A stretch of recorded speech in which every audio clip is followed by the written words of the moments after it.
Puji nama Tuhan, saya sudah berkeluarga, punya anak dua laki-laki. Yang pertama sudah bekerja ya, sudah 24 tahun. Yang kedua itu masih kuliah, umurnya 20 tahun. Ya, suami saya satu dan tentu saja laki-laki juga ya. Jadi artinya saya paling cantik di rumah.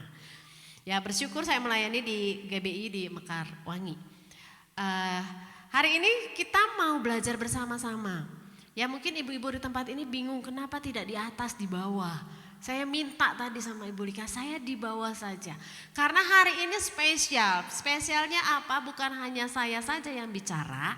Nanti ada waktunya ibu-ibu juga bicara. Setuju ibu-ibu? Setuju. Kalau ditanya harus menjawab. Kalau ada yang ingin ditanyakan harus bertanya. Oke, ya kita sama-sama mau belajar hari ini mengenai biblical parenting. Kenapa penting kita belajar sama-sama? Ya, lalu apa yang dimaksud dengan parenting itu? Apa yang dimaksud dengan biblical itu? Biblical parenting adalah bagaimana kita belajar mendidik anak sesuai dengan kebenaran firman Tuhan. Di sini ibu-ibu yang anaknya masih SD ke bawah, boleh lambaikan tangan. Masih SD ke bawah, oke. Ada yang sudah SMP atau SMA? Oke. Ada yang sudah kuliah? Iya. Ada yang sudah menikahkan anak? Semangat. Oke, puji Tuhan ya, semua bervariasi ya. Ya, kita akan melihat klip sebentar ini, sudah ya. みんなの心に浮かんだことをそのまま書けばいいんだからね。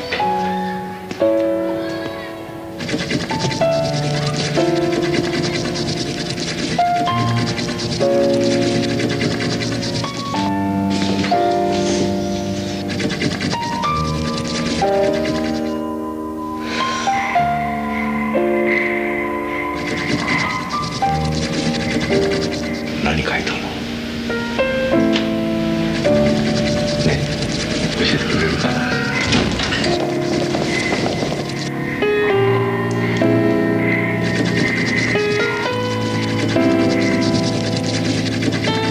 鉛色の空に向かってピンピンと突き立った声を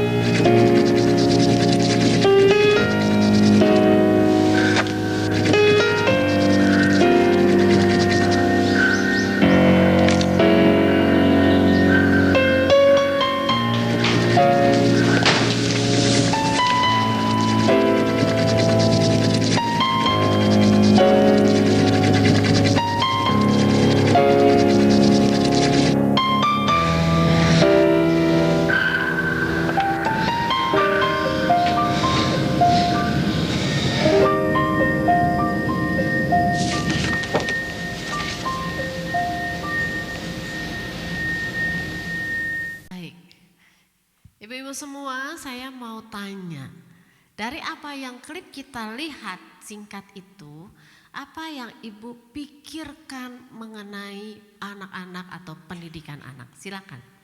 Ini nggak ada benar, nggak ada salah ya. Tidak mempengaruhi keselamatan kita, tenang aja ibu. Yuk silakan, siapa yang mau berpendapat? Waktu lihat klip ini, apa yang kita bisa bagikan, apa yang kita dapatkan? Dari sini dulu deh. Ya, silakan, siapa yang mau wakili? Ya. Oke, bagaimana, ada yang bisa mewakili dari klip yang tadi? Kira-kira cerita itu tentang apa sih? Ada dari sini? Belum ada. Bagian sini, ada enggak? Ikan paus. Oke, kenapa Bu dengan ikan paus?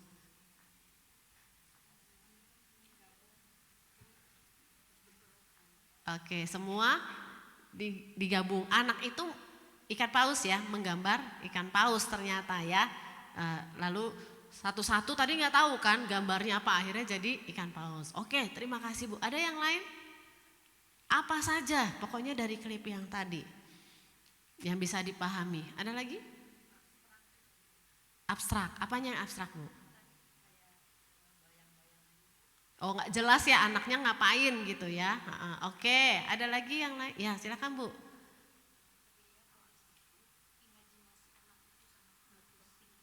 Hebat.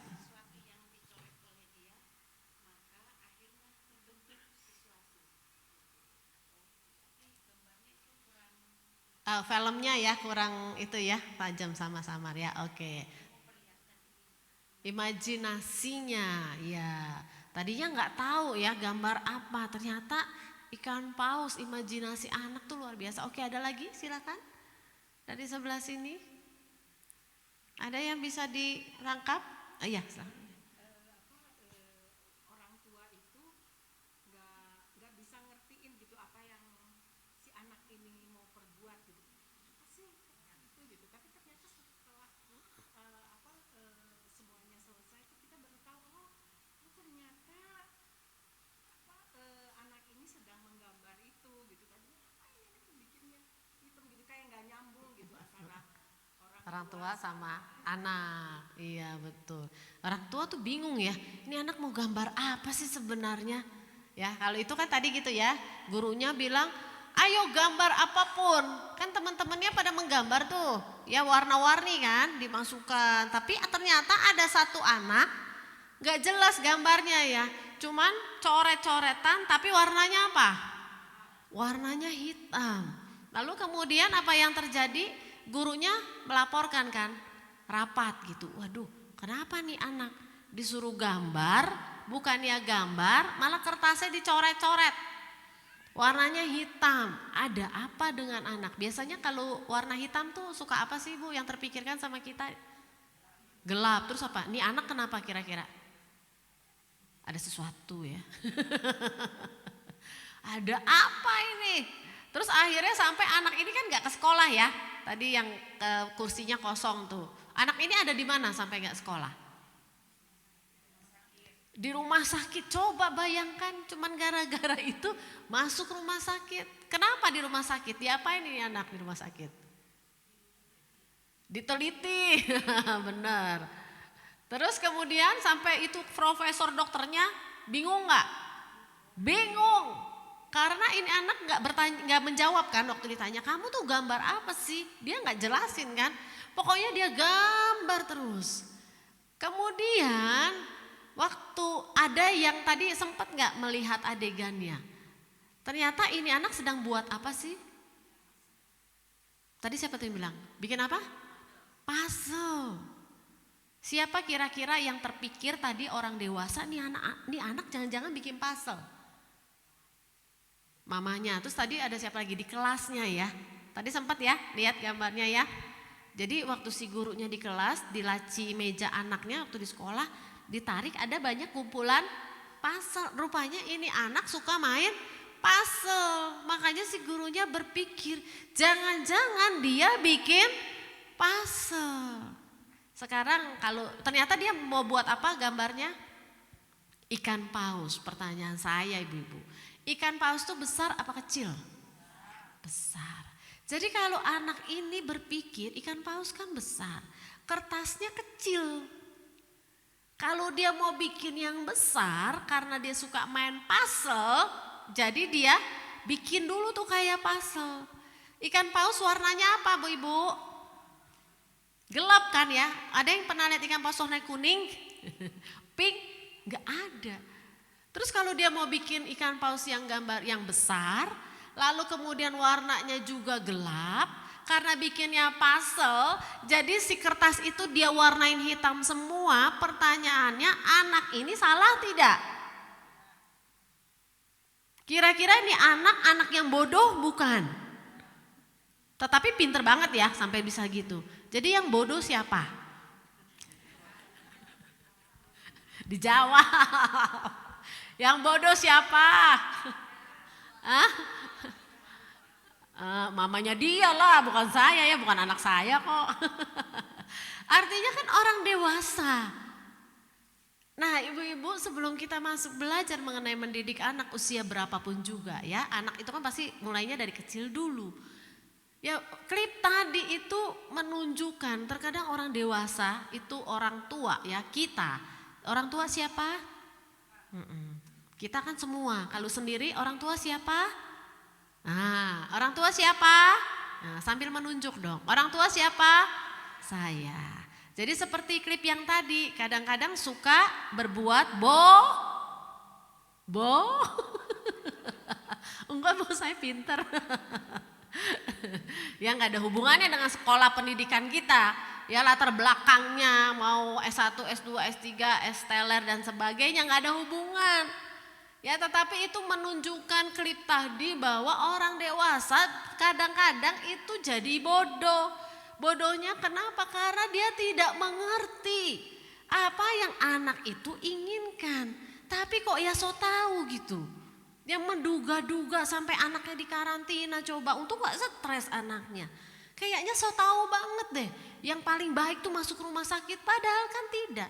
Sebenarnya ditungguin aja dia mau gambar apa. Ya gak usah berpikir macam-macam. Ya karena merasa orang tua jadi lebih tahu daripada anaknya. Padahal di klip tadi akhirnya membuktikan betapa bodohnya itu semua. Orang itu anak mau membuat itu kok ikan paus, mana ada ikan paus warnanya merah, kuning, apalagi ikan pausnya besar. Justru anak ini kan bagus sekali kan, dia berpikir bagaimana membuat ikan paus yang besar dari kertas yang kecil, kan kreatif sekali. Tapi itulah seringkali ya ibu-ibu ya, sebagai orang tua, orang dewasa, kita seringkali merasa so tahu ketika melihat anak-anak. Ya apa yang dia lakukan kita selalu merasa kita jauh lebih tahu. Ya kita akan lihat ada beberapa data yang saya mau sampaikan. Yang pertama kita lihat di sini ya. Kenapa kita harus belajar sama-sama mengenai pendidikan anak? Karena ketika dari anak itu akan mempengaruhi remaja, masa dewasa dan sampai hari ini pun. Ketika ibu-ibu sudah menikah pun itu akan terpengaruh kepada atau dari ketika dia kecil. Ya ini satu data. Ya data ini artinya benar ya. Jenis gangguan mental yang dialami remaja di Indonesia tapi usianya 10 sampai 17 tahun. Jadi ada yang 10 tahun. Ya ini tahun 2022. Di sini dikatakan yang pertama apa? Gangguan kecemasan. Ibu-ibu, jadi jangan merasa hanya ibu-ibu aja yang bisa cemas. Oh saya mengalami gangguan kecemasan sehingga kita tidak memperhatikan anak-anak. Padahal anak-anak berapapun usianya apalagi ini ya umur 10 sampai 17 dia bisa terkena gangguan mental kecemasan. Apalagi kalau mamanya suka cemas maka dia pun akan menjadi lebih cemas. Lalu gangguan depresi mayor, yang mayor lagi. Bukan hanya ibu-ibu aja depresi karena kelakuan suami, karena ekonomi, karena yang lainnya. Anak-anak juga bisa depresi. Jadi jangan sombong ya ibu-ibu ya, karena anak bilang, kamu bisa gak sih tenang, mama lagi depresi loh. Mereka diem aja, tapi mungkin mereka bisa jauh lebih depresi. Lalu gangguan perilaku, ya PTSD, kemudian juga ada ADHD. PTSD itu lebih ke trauma, ya ketika dia ada di sebuah keluarga, ada pengalaman di sana yang membuat dia trauma dan itu akan terus menerus sampai dewasa. Ya akan terlihat banyak ya. Lalu kemudian apalagi yang data yang ada? Diduga ini ya ada berita juga diduga putus dengan pacar remaja Gresik gantung diri dengan tali pramuka. Ya ampun ya baru sama pacar. Jadi ibu-ibu bukan ibu-ibu aja yang stres memikirkan suami yang suka selingkuh ya. Di sini mah nggak ada ya di luar sana. Yang suka aneh-aneh. Tapi lihat anak ini lihat remaja loh menikah juga belum sudah gantung diri.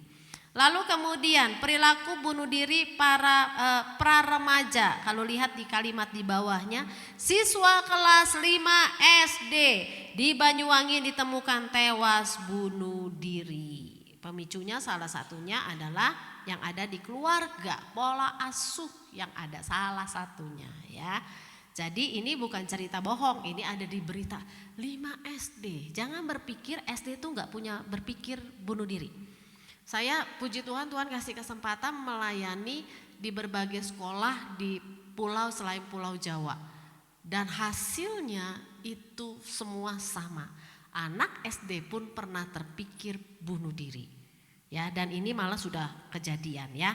Lalu berikutnya adalah data terkini menyebutkan bahwa ada sebanyak 20,21% remaja yang pernah melakukan perilaku self harm di Indonesia dan 93% diantaranya merupakan remaja perempuan. Self harm itu yang menyakiti diri. Ya, bentuknya salah satunya menyayat. Dia enggak memotong urat nadi enggak. Ya, tapi sama dia ininya disayat-sayat tuh. Ya, jadi kayak orang narkoba, padahal dia belum tentu narkoba, tapi itu. Jadi ketika dia kesel, tapi nggak bisa diekspresikan karena lihat keluarganya nggak ada yang bisa diajak ngomong, mamanya, papanya nggak memperhatikan, rasa sakitnya itu yang di dalam kan nggak terasa apa-apa. Lalu dia salurkan di sini. Ketika dia sayat, itu ada rasa kepuasan dan dia mulai lega. Tetapi bukan hanya menyayat saja, ada yang suka gigit-gigit kuku. Ya, ibu-ibu perhatikan kalau ada anak yang seperti itu gigit kuku sampai luka. Dia sampai luka karena ketika luka itu dia merasa lega. Lalu kemudian ada rautan, tahu ya rautan pangserut itu ya buat pensil, itu kan ada tajamnya ya dalamnya ya. Itu digosok begini sampai luka. Atau ininya dikelupas kulit di sininya tangannya. Jari-jari sampai luka. Pokoknya sampai luka. Dan itu bisa terjadi di usia manapun. Dan itu bisa melekat sampai dewasa. Atau gigit-gigit bibir. Bibirnya semua penuh luka. Alasannya sariawan dan sebagainya kalau udah dewasa ya. Padahal tadi ketika dia gigit bibirnya sampai sakit. Baru dia puas, artinya dia merasa lega. Nah ini dari mana? Dari kecil. Ada seorang remaja kelas mungkin SMA lah ya mau kuliah. Dia datang konseling karena self harm. Ininya nggak kelihatan. Saya lihat tangannya mulus-mulus aja. Karena yang dia kerjakan apa? Pensil tajam dia raut lalu dia tusuk-tusuk. Itu ya. Dia nggak tusuk pakai jarum apa enggak? Dia pakai pensil. Kan awalnya nggak terlalu sakit ya. Jadi pelan-pelan. Kan nggak niat bunuh diri, hanya menyakiti diri sendiri supaya lega ini semua unek-unek dalam hatinya. Ditusuk-tusuk, akhirnya mamanya suruh konseling, saya tanya, sejak kapan kamu lakukan itu? Dan dia bilang sejak 6 SD. Kaget saya. Kenapa kamu lakukan itu? Saya bilang, siapa yang kasih ide ke kamu? Dia bilang temennya, waktu 6 SD temennya kan juga berarti SD kan? Kenapa kamu mau lakukan itu? Karena kata temanku, katanya dia bilang ya, kalau kamu lakukan itu, mamamu pasti perhatiin kamu. Apa yang kamu mau pasti dikasih. Apa yang kamu ngomong pasti didengerin. Anak ini kan gak pernah didengar sama mamanya ya. Lalu kemudian dia lakukan itu. Saya tanya, waktu kamu lakukan itu hasilnya apa? Benar, aku diperhatikan. Ya kemudian mulailah pokoknya apa-apa anaknya langsung diperhatikan. Kalau ngomong didengarkan, biasanya dicuekin. Nanti aja, lagi repot. Ya. Ketika kejadian itu orang tuanya panik dong. Langsung diperhatikan, semua kayaknya dunia itu memperhatikan dia. Luar biasa kan? Lalu kemudian saya tanya, terus berlanjut diperhatikan. Dia bilang apa? Enggak, setelah itu mah tetap aja dimarah-marahin lagi, dicuekin lagi. Tetapi masalahnya anak ini tidak bisa lepas. Sampai dia datang ke saya. Ya itu lama-lama ketika dia punya komunitas yang baik dan seterusnya dia tahu ingat sama Tuhan. Walaupun dia tetap tidak diperhatikan orang tuanya dia mulai lepas. Itu ketahuannya. Coba kalau sampai dewasa. Ada gak? Banyak. Saya tanya sama dia. Teman kamu yang ngasih ide di kelas 6 SD itu dia lakukan sejak kapan? Jawabannya adalah temannya melakukan itu sejak kelas 4 SD. Jadi ibu-ibu walaupun SD, TK, anak-anak itu kan manusia, dia punya perasaan, punya pikiran. Jangan memandang remeh, jangan ngomongin di depan anak TK aja udah tahu kalau dia diomongin. Ya jadi kita melihat ini data yang ada, 49 pelaku self harm, 40 melakukan sekali. Maksudnya self harmnya tadi. 9 lainnya melakukan berulang, artinya sampai dia dewasa terus menerus ya. Itu yang terjadi. Nah, sekarang kita melihat kenapa kita harus belajar parenting atau ilmu pendidikan. Ya, bisa disebut ilmu juga ya karena ada pengetahuan. Ya, ada beberapa definisi, nggak usah dihafalin ibu-ibu ya. Yang penting ibu-ibu memahami dulu saja ya.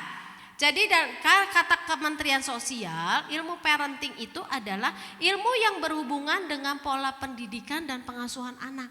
Jadi bersyukur ibu-ibu ya, di sini Ibu Lika memberikan banyak hal seperti ini. Ya karena kita tahu, walaupun mungkin yang sudah merasa punya anak, terkadang kita tidak memahaminya. Karena anak-anak itu kan manusia. Ya mau usia berapapun, remaja, udah kuliah, termasuk kita juga anak ya, karena kan ada orang tua. Itu manusia, artinya banyak hal yang mungkin tidak dipahami.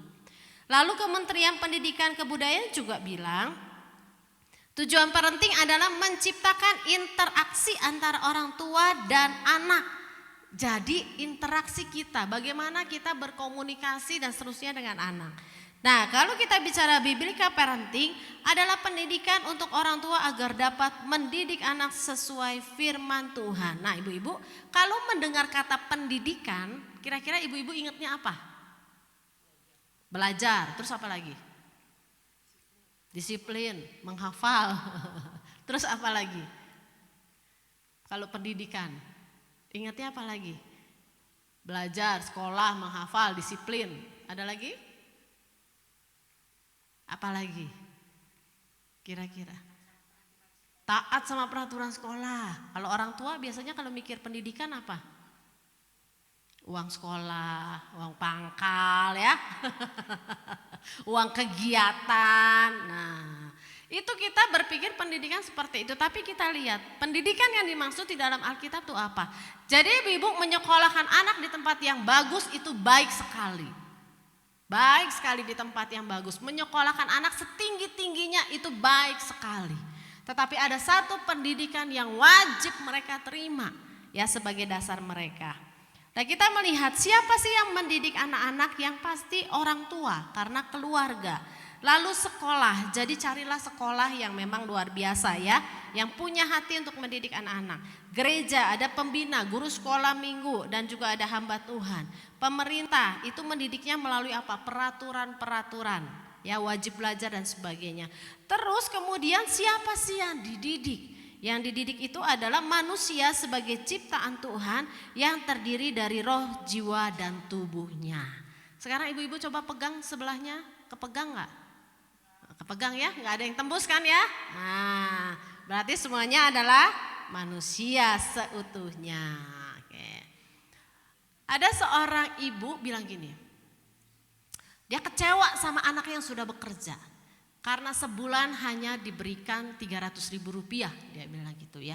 Padahal gaji anak saya itu 3 juta, sebenarnya itu masih di bawah UMR ya.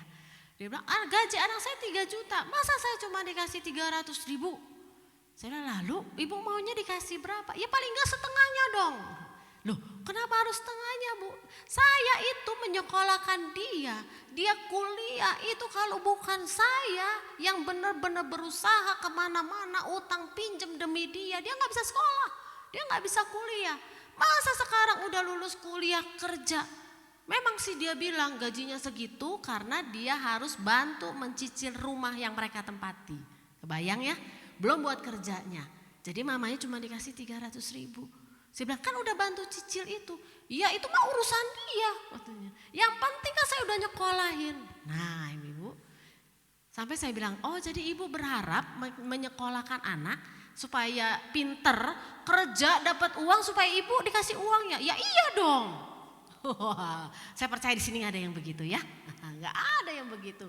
Ketika kita mendidik anak bukan tujuannya nanti mereka mengangkat harkat martabat kita. Yang benar sekolah, kerja yang benar, cari pasangan yang benar supaya keluarga kita diangkat. Diangkat kemana bu? Ya, yang benar, jangan bikin malu supaya apa? Bangga sekali. Ya banyak orang tua begitu, anaknya yang tertekan, dia dituntut untuk melakukan itu. Ya nggak usah, ngapain kamu pilih jadi yang itu profesi seperti itu, yang keren-keren dong profesinya dong. yang biar dipuji-puji. Ya jadi kan bangga, kan anaknya siapa? Luar biasa anak si ibu itu ya. Luar biasa ya masuk TV. Pada penjahat juga bisa masuk TV ya Bu ya. Ada kebanggaan luar biasa, banyak yang seperti itu. Tetapi Alkitab mengatakan ya, kalau kita mendidik anak tujuannya adalah di slide itu besar ya, kita bisa baca sama-sama ya. Amsal 22 ayat yang ke-6. Yuk kita baca sama-sama. 2, 3. Didiklah orang muda menurut jalan yang patut baginya, maka pada masa tuanya pun ia tidak akan menyimpang daripada jalan. Jadi ibu menyekolahkan anak-anak di tempat yang baik, yaitu tujuannya supaya mereka tidak menyimpang daripada jalan itu. Jalan itu tuh yang mana? Ya, jadi cari sekolah, cari gereja bukan hanya dilihat banyak PR-nya. Ya, karena tadi kan kita aja nggak mau dikasih PR macam-macam kan? Sama. Siapa di sini yang suka cita waktu sekolah dikasih PR banyak? Ibu-ibu coba angkat tangan. Kalau dikasih PR tuh, waduh mah, puji Tuhan PR-nya banyak banget. Ada yang begitu? Nggak ada. Tapi ibu-ibu pernah nggak menuntut anak lalu berpikir cari sekolah yang banyak PR? Itu berarti paling hebat. Tidak selalu ada anak yang bisa, ada anak yang tidak. Ya, jadi tujuannya adalah bukan hanya sekedar pintar, tetapi tidak menyimpang daripada jalan-jalan yang mana. Didiklah orang muda menurut jalan yang patut baginya. Jalan yang dimaksud di sini adalah jalan kebenaran. Tidak ada kebenaran yang paling benar selain firman Tuhan. Jadi didik mereka sesuai dengan firman Tuhan. Maka pada masa tuanya tidak akan menyimpang daripada jalan itu. Nah sekarang Amsal 29 ayat 17 kita baca lagi sama-sama. 2, 3. Didiklah anakmu maka ia akan memberikan ketentraman kepadamu dan mendatangkan sukacita kepadamu. Ibu-ibu memang kita nggak berharap istilahnya dikasih uang lah ya sama anak-anak, tapi kalau dikasih ya puji Tuhan gitu kan ya. Tetapi paling tidak ketika anak itu sudah dewasa, jangan merepotkan seperti dia waktu kecil. Betul? Ada di sini yang mau tetap direpotkan? Selalu ke mamanya, apa-apa ke mamanya, padahal sudah berkeluarga loh. Bahkan tetap masih minta uang sama mamanya untuk menghidupi keluarganya. Sama seperti ketika dia masih kecil, masih remaja. Ada yang mau begini ibu-ibu? Gak ada yang mau kan? Di sini firman Tuhan bilang, didiklah anakmu, ia akan memberikan ketentraman. Tidak merongrong. Tidak membuat kita capek hati. Mau sampai kapan? Kamu harusnya sudah dewasa, gak usah ngasih apa-apa. Yang penting hidup aja baik-baik. Sebagai orang tua kita udah senang, betul ya ibu-ibu ya? Dan memang itu tujuannya, makanya kita harus mendidik anak-anak. Nah jadi sekali lagi sekolah yang bagus oke, kuliah sampai S berapapun terserah. Tetapi ada satu yang harus kita lakukan, yaitu ajarkan mereka tentang firman Tuhan. Ya, nah sekarang kita lihat di sini. Sebenarnya didikan itu apa sih? Karena Alkitab juga menggunakan kata didiklah. Ya ibu-ibu supaya tahu ya. Didik itu artinya educare, artinya membimbing, mengarahkan menurut jalan keluar. Artinya nggak tahu dikasih tahu. Mendidik itu artinya membimbing, mengarahkan bu. Bukan hanya sekedar tadi. Ya pokoknya harus lakukan ini, harus lakukan itu. Jadi kalau anak nggak tahu nanya, dikasih tahu. Udah besar, masa masih nanya terus? Anak laki-laki harusnya udah tahu, nggak perlu diajar-ajarin. Dulu mama juga nggak diajarin kok, bisa sendiri. Ya seringkali kita begitu, tetapi kalau anak nggak tahu harus dikasih tahu. Lalu Kamus Besar Bahasa Indonesia bilang apa? Didik adalah memelihara dan memberi latihan. Jadi kalau ibu-ibu di sini mendidik anak-anak, artinya memelihara dan memberikan latihan kepada mereka. Latihan apa? Untuk menaruh pakaian kotor di tempatnya. Untuk ke gereja tanpa dimarah-marahin. Itu namanya melatih. Amsal 22 ayat 6 tadi bilang ya, didiklah artinya sama, melatih. Kemudian juga memberikan disiplin. Nah jadi ibu-ibu bisa lihat di sini, perhatikan apakah sudah lakukan itu.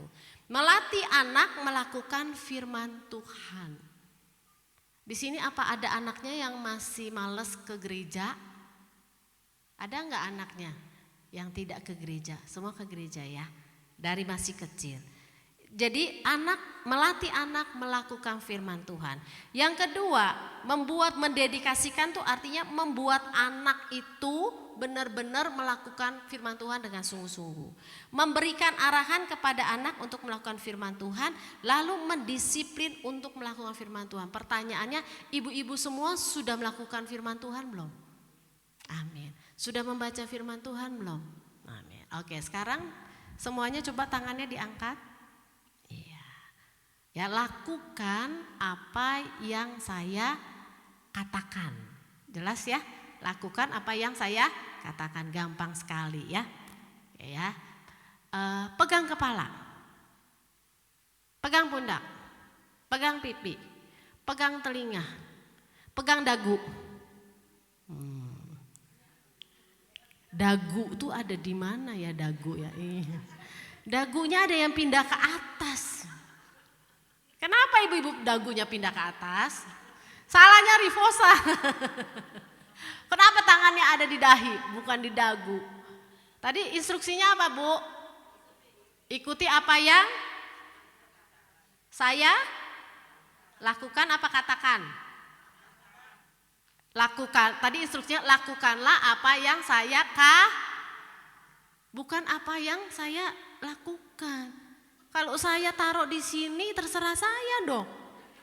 Kan saya bilangnya dagu. Kan ibu-ibu kan mengikuti apa yang saya katakan, suka-suka saya. Kok saya bilang ini perut, ya kan? Itu artinya apa? Banyak yang kita katakan bisa tidak efektif. Tapi anak itu belajar dari apa yang dia lihat. Apa yang dia lihat. Buktinya ibu-ibu aja gitu salah, dagunya pindah ke atas. Karena ibu-ibu tidak memperhatikan, ternyata yang diperhatikan bukan kata-katanya, yang diperhatikan gerakan sayanya kan. Anak-anak sama, Bu. Jadi kalau ibu-ibu kalau bangun tidur tidak dirapikan tempat tidurnya, anak-anak begitu jangan ngomel. Kalau ibu-ibu nggak pernah baca Alkitab, anak-anak nggak baca Alkitab jangan ngomel. Ya, kalau ibu-ibu makannya tidak teratur, anak-anak begitu jangan ngomel. Kalau ibu suka ngomel-ngomel sama tukang sampah ya, sama yang lainnya. Kalau anak-anak begitu jangan marah. Kalau ibu waktu ditelepon diajak ke gereja bilangnya, nanti ya masih sibuk, masih urus ini itu. Anak-anak punya alasan begitu jangan marah. Karena dia lihat apa yang kita katakan.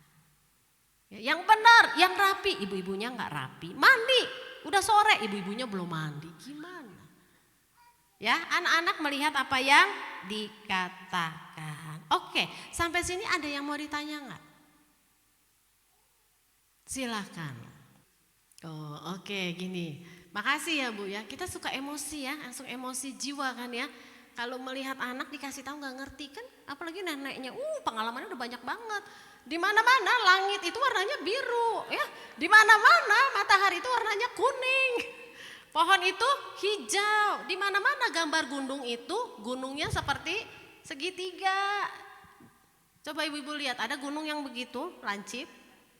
Matahari bener warnanya kuning. Warnanya jingga itu juga kalau udah ini ya mau terbit atau mau terbenam. Kalau siang-siang ada yang bisa lihat warnanya? Gak ada. Apakah langit itu selalu biru? Lagunya aja ada ya, wah langit tidak selalu biru. Jadi Bu, ketika anak seperti itu, contohnya cucu ibu kan kayak yang tadi klip ya. Ketika dia bilang dia mau warna hitam, mau apa, sampai tadi dibilangnya, udah aja oma yang ini sendiri mau warnai sendiri, memang betul. Artinya gini, manusia itu, kita baca ini dulu ya, sebelum saya jawab ya. Kita lihat yang ayat berikutnya. Siapa itu manusia? Mazmur 51 ayat yang ke-7. Ya, kita baca ya, di slide-nya ada besar ya. Yuk, 1, 2, 3. Sesungguhnya dalam kesalahan aku diperanakan, dalam dosa aku dikandung ibuku. Anak-anak berapapun usianya, dia manusia berdosa. Sekarang Yeremia 1 ayat 5 yang sebelahnya. Kita baca lagi sama-sama. 1, 2, 3. Sebelum aku membentuk engkau dalam rahim ibumu, aku telah mengenal engkau. Dan sebelum engkau keluar dari kandungan, aku telah menguduskan engkau. Aku telah menetapkan engkau menjadi nabi bagi bangsa-bangsa. Artinya yang membentuk manusia itu siapa? Tuhan, termasuk anak-anak, termasuk cucu. Itu Tuhan yang membentuk. Kalau Tuhan membentuk kita, kita itu kan bukan seperti produk pabrikan, sama semua. Ya kalau beli baju bisa ketemu sama orang, sama, berarti satu pabrik gitu ya. Tetapi Tuhan menciptakan kita, manusia kan unik. Ya sekarang coba lihat kiri kanannya dulu. Ya matanya coba lihat, sama nggak sama mata ibu saat ini? Ya hidungnya, giginya, sidik jarinya beda. Artinya manusia diciptakan unik. Termasuk anak, termasuk cucu. Setiap orang punya keinginannya sendiri, kehendaknya sendiri. Termasuk ketika anak mau mewarnai, gak apa-apa, mau warna apapun. Karena kita itu, usia saya sudah 52 ya, kan produk zaman dulu ya. Kalau mau warnai dikasih contoh sama gurunya, betul? Makanya tahu. Kalau gunung itu warnanya apa? Hijau, terus langit biru, laut biru, padahal nggak semua laut biru kan. Artinya nggak apa-apa. Ya Bu, cucu mau begitu nggak apa-apa, justru cucu ibu tuh pinter dan dia bisa menjawab. Kan aku yang mewarnai, aku maunya warna ini, tidak apa-apa. Jadi walaupun mungkin ada psikolog yang mengatakan ciri-ciri anak ada masalah kalau dia suka warna gelap. Tetapi tidak selalu, itu ada tesnya dulu. Saya itu bermasalah terus karena saya lebih seneng warnanya hitam, abu-abu, coklat. Ya pakai ini aja kayaknya kok ada warna merahnya agak gimana gitu ya. Berarti saya masalah terus dong. Ya jadi nggak selalu. Jadi ketika ada anak yang mau mewarnai, waktu dikasih tahu dia justru tidak mengikuti, itu justru bagus. Berarti dia tahu apa yang dia mau. Kalau dari kecil merah. Nanti besarnya dia selalu akan bertanya, warna apa ya? Karena selalu dikasih tahu. Jadi cucu ibu tuh justru pinter. Dia tahu apa yang dia lakukan. Aku mau warna ini aja. Ya kalau oma mau warna yang lain, ya oma situ gambar sendiri. Ya mewarnai sendiri. Dan logikanya benar ya, langit gak selalu biru kan? Matahari itu kan siapa kan yang kita tahu Mejiku Hibiniu kan, ya suka-suka dia nggak apa-apa. Kalau daun warnanya apa Bu? Hijau. Kalau ada yang gambar warna coklat boleh nggak? Boleh karena kan ada daun yang coklat. Waktu anak saya masih TK, dia gambar perahu ya, ada air, kemudian ada orang memancing. Saya tanya, kamu gambar apa? Dia jawab gini, ini ada orang mancing, ikannya banyak sekali Mami. Saya lihat nggak ada gambar ikan. Saya bilang mana gambar ikannya, kata kamu banyak. Dan jawaban dia apa? Mami kalau ikan itu kan di dalam air, jadi kalau dari atas nggak kelihatan. Jadi dia cuma gambar lautnya doang, ikannya nggak ada. Iya bener juga ya, anak sekarang kan bisa jawab gitu ya. Apalagi yang itu anak saya kan masih Gen Z lah ya, apalagi sekarang. Jadi nggak apa-apa Bu, jangan emosi. Nanti kalau ibu emosi kayak yang orang dewasa di klip tadi. Loh itu nggak salah. Lalu kenapa sih diteken gitu ya? Karena energi anak kan beda. Dia mau warnanya itu ini ya kelihatan.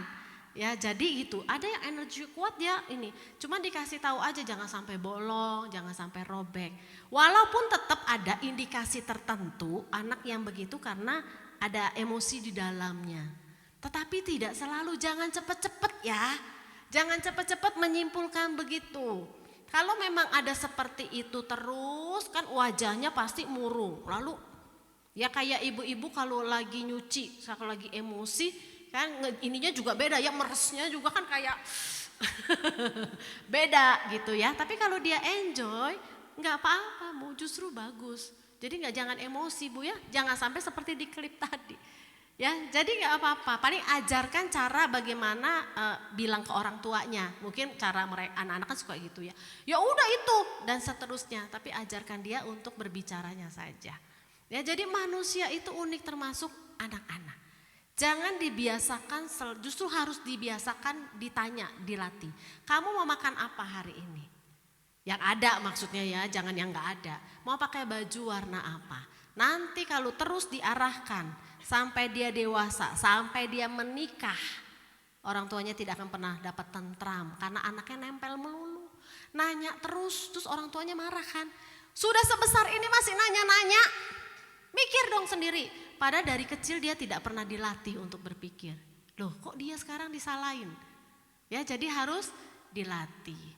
Jadi Bu kalau lagi cucu bilang gitu warnanya apa ini? Kamu memang hebat. Ceritain dong, suruh dia cerita.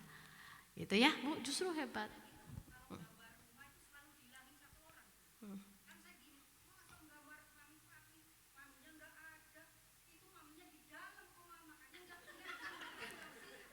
Ya itu kayak anak saya kan, ikannya di dalam gak kelihatan. Gak apa-apa Bu.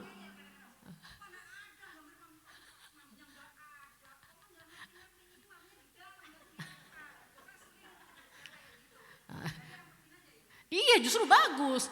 Gini, yang penting jawabannya benar. Kecuali gini, ada seorang anak umur 7 tahun laki-laki, dia gambar, papanya nggak ada, padahal ada.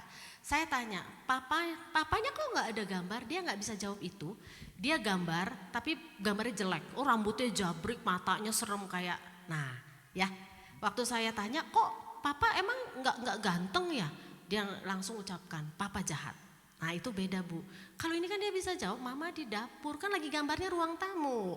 Belum sampai dapur gitu. Jadi gak apa-apa. Oh ya.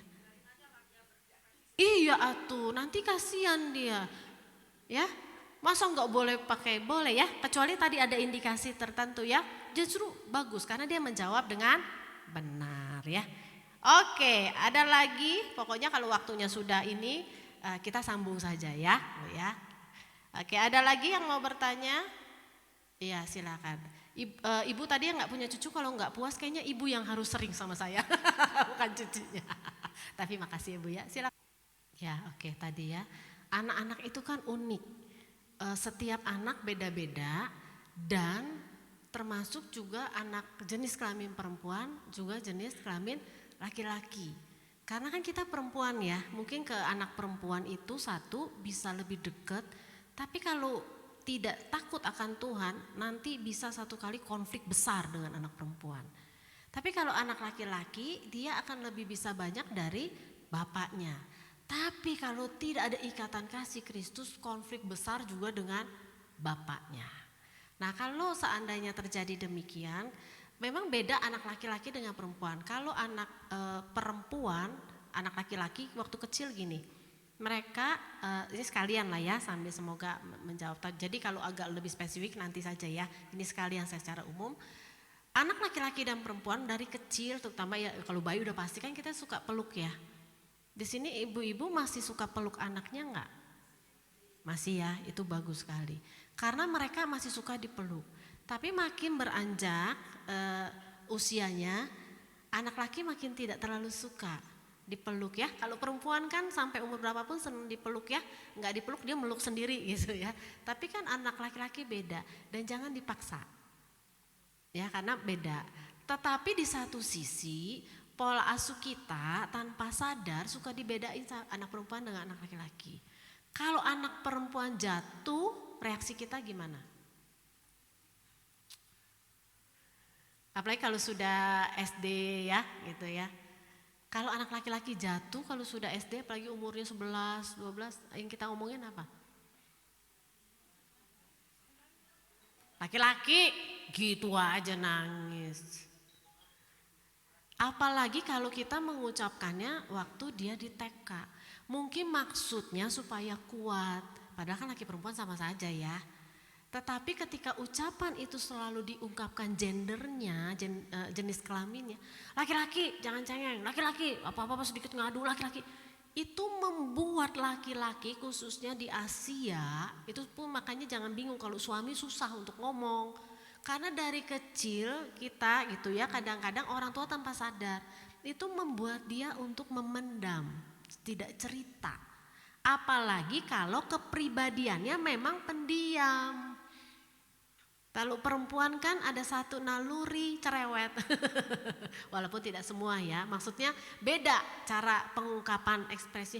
Anak laki-laki, pokoknya laki-laki lah ya. Mau laki-laki besar, laki-laki kecil. Itu kurang lebih seperti itu. Kenapa? Salah satunya dari pola asuhnya tadi. Dari kadang-kadang tanpa sadar kan gitu ya. Anak laki, jangan suka ngadu-ngadu, jangan cengeng. Ma aku gini, anak laki ngadu mulu. Langsung. Kalau anak perempuan ini. Lalu kemudian ketika sudah terjadi, tadi ibu bagus ya ke sekolah dan sebagainya, mungkin ada penjelasan lah ya. Tapi kalau sampai dia bilang aku gak mau sekolah, aku mau keluar, mungkin ada yang membekas. Dan kalau ditanya dia belum mau cerita, jangan dipaksa. Sama ya, kan walaupun kita gak ngomongin soal suami istri, suami gak mau cerita jangan dipaksa. Karena dia laki-laki juga. Ya, jadi Bu kalau anaknya belum mau cerita, jangan dipaksa, apalagi dipanggil. Sini deket mama, sini ngomong-ngomong. Dia tambah nggak nyaman. Jadi biarkan saja dulu. Ya, lalu ketika sekolah, pulang sekolah kan kita suka kepo ya. Ngapain tadi di sekolah? Ada anak-anak yang suka, ada anak yang nggak suka. Apalagi waktu dia cerita tidak sesuai dengan orang tuanya, belum selesai dipotong, diomelin. Itu jadi kalau seandainya kalau ibu kan memang sudah ada peristiwa ya, baru ditanya. Sebelumnya suka ditanya nggak? Nah, tapi kan sekarang lebih intens kan. Jadi anaknya nggak nyaman. Ibu ada nggak gitu? Biasa rajin ke WBI, kemudian tiba-tiba nggak datang, muncul tuh semua nanyain, nyaman nggak? Bisa nggak datang lagi kan? Ke semua orang nanyain saya, kamu kenapa sih? Nah kurang lebih kayak gitu Bu.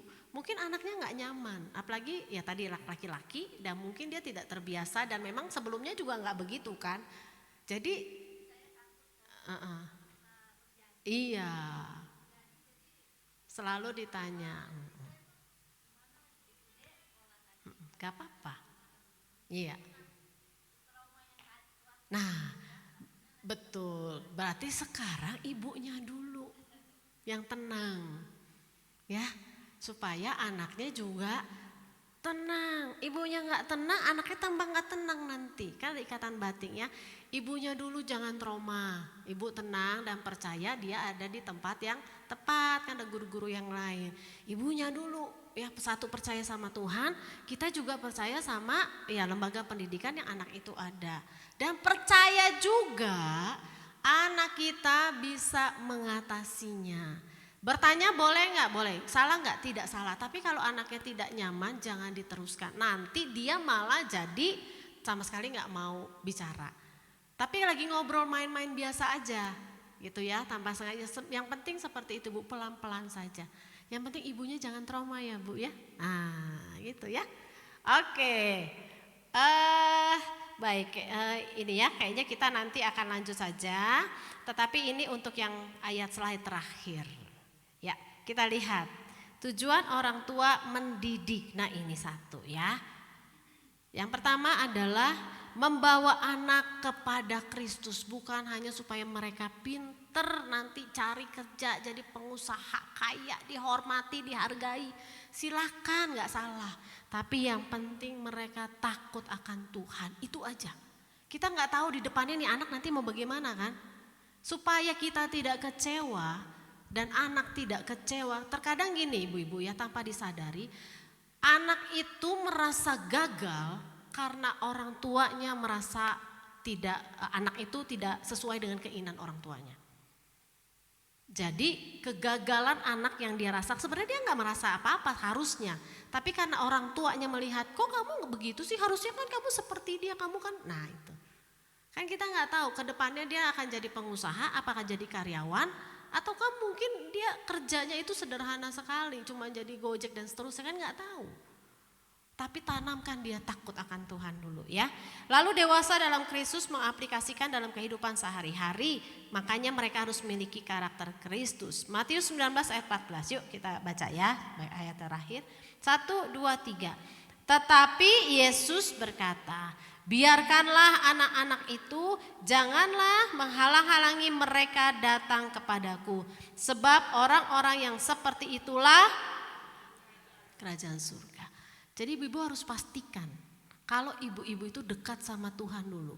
Kalau dibilang jangan menghalangi mereka datang kepadaku. Mereka itu kan lahir nggak langsung gede, nggak langsung ngerti mereka harus ke gereja. Artinya harus ada orang tua yang ngajarin. Kalau ada orang tua tidak mengajarkan anaknya untuk berdoa, ibadah, ke sekolah minggu, ke remaja, ke pemuda, ke dewasa muda, maka orang tua tersebut menghalangi anak ini datang kepada Tuhan. Lah ketika dia dewasa, remaja, dia macam-macam terus diomelin lagi. Bikin malu orang tua, bla bla bla bla bla. Waktu kecilnya diajarin takut sama Tuhan enggak? Kadang-kadang enggak adil buat mereka. Ya sering saya melayani anak-anak remaja yang mereka bikin sakit hati itu. Mama papanya menuntut luar biasa, padahal mereka juga enggak begitu katanya. Tapi kenapa aku yang harus seperti itu? Jadi hari ini firman ini ditujukan kepada kita semua orang tua. Pernah gak ngajarin anak, semangat terus berdoa bangkit. Kamu hari ini gak naik kelas pun udah gak apa-apa. Yang penting kamu mau berubah, ayo bangkit. Tidak apa-apa, mama tetap sayang sama kamu. Berdoa lagi, minta ampun sama Tuhan. Kita pernah begitu gak?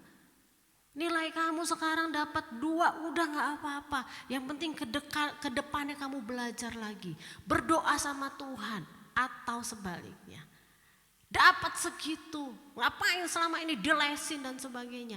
Ketika kita bicara gitu, maka anak merasa ketika mereka disekolahkan, mereka dilesin, ada tuntutan yang mereka harus bayar.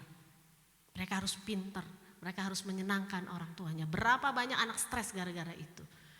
Aku gak pantas jadi anak mama papaku, ada anak yang bilang begitu ya, remaja, SMA.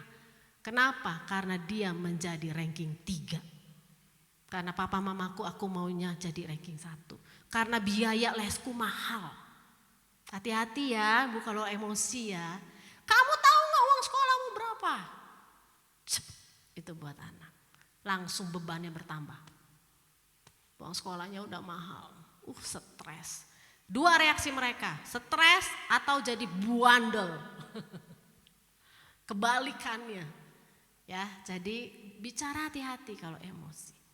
Tahu gak itu sekolah mahal? Berapa? Kalau kamu sampai gak naik kelas.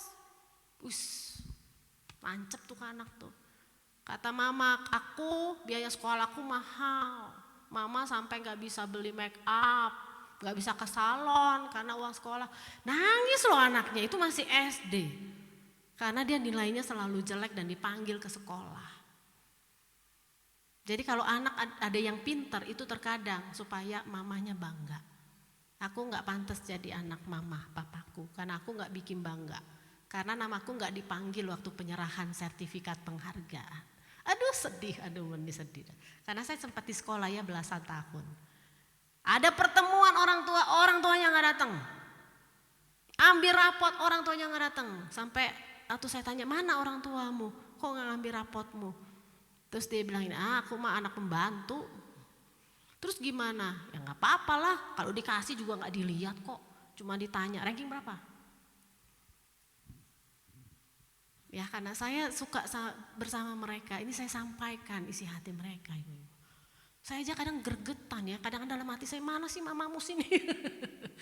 Mau ngapain katanya. Itu dari SD, SMP, SMA, kuliah pun sama. Yang sudah menikah pun sama, Bu Ibu, yang sudah punya menantu, yang sudah punya cucu. Percayalah anak-anak itu bisa mengurus keluarganya sendiri. Bahwa anak itu bisa mendidik anaknya sendiri. Kita mendidik anak, anak yang harus mendidik anaknya. Cucu kita yang harus mendidik anaknya, orang tuanya sendiri, bukan kita. Ya jadi kalau istilahnya dijaga, diasuh sama orang tua, sama neneknya, sama kakeknya, itu kita hanya menjaga mengasuhnya. Bukan berarti kita lebih pandai dari orang tuanya. No. Kalau sampai ada keluarga menikah, punya anak, Tuhan tuh tahu kok cara ngajarin. Kita aja diajarin kok sama Tuhan. Maka anak-anak kita pun yang sudah berkeluarga juga pasti diajarkan. Ya jadi hari ini kita bukan soal ngomongin anak-anak. Tetapi hari ini setiap kita. Tetapi mungkin kita punya pengalaman juga dengan orang tua kita masing-masing. Setiap kita ketika kita mendidik anak, terkadang tidak lepas dari cara orang tua mendidik kita. Ada yang mengikuti gaya orang tua karena kita pikir itu yang terbaik, karena itu berhasil buat kita. tetapi belum tentu sama untuk anak kita. Tetapi ada juga yang kebalikannya. Dia tidak mau melakukan apa yang orang tuanya lakukan karena dia begitu ketakutan jangan sampai anaknya seperti dirinya. Maka dia lakukan apa yang menurut dia baik, padahal belum tentu baik buat anak-anak. Karena manusia yang Tuhan ciptakan, termasuk anak kita, itu Tuhan kasih keinginannya sendiri, kehendak dia sendiri. Jadi hari ini ibu-ibu bisa dilihat kertas itu masing-masing, ya, fokus dengan kertas itu. Hari ini kita mau flashback sedikit, sebentar, mengenai pola asuh yang ibu-ibu sudah dapatkan dari orang tua. Yang ibu-ibu lakukan adalah, saya akan ajukan pertanyaan. Jika itu benar, maka yang ibu lakukan adalah boleh kertas itu ujungnya disobek. Jika benar, lakukan seperti ini. Ya, disobek, tetapi jangan sampai putus ya. Terus, tapi jangan sampai diputusin. Terus, jika itu memang ada ibu-ibu yang mengalami hal itu ketika diasuh oleh orang tua masing-masing. Oke ya, yuk mari kita tundukkan kepala. Ibu-ibu boleh melihat kertas itu saat ini. Hari ini, apakah ibu-ibu pernah atau bahkan masih kecewa kepada mama atau kepada papa? Jika ada yang masih seperti itu, boleh dirobek.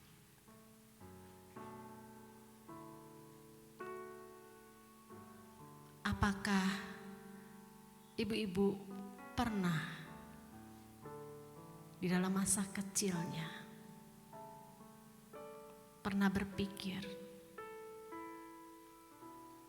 kecewa karena punya orang tua yang seperti itu, tidak seperti orang tua teman-teman yang lainnya? Jika ibu-ibu pernah dulu berpikir seperti itu, disobek kertasnya.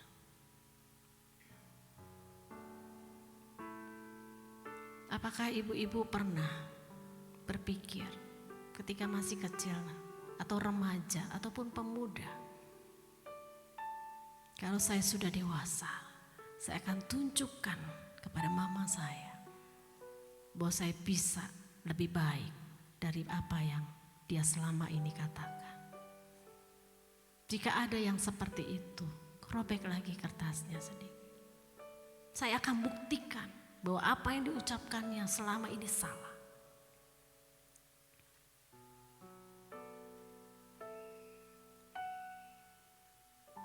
Atau saat ini, apakah ada di antara ibu-ibu di tempat ini selalu mengingat kenangan atau peristiwa di mana orang tua, mama atau papa mungkin memukul, mungkin mengatakan sesuatu yang membuat engkau sakit hati, dan terkadang itu masih muncul terngiang-ngiang dalam hidup. Jika engkau ada yang seperti itu, engkau boleh sobek kertas itu.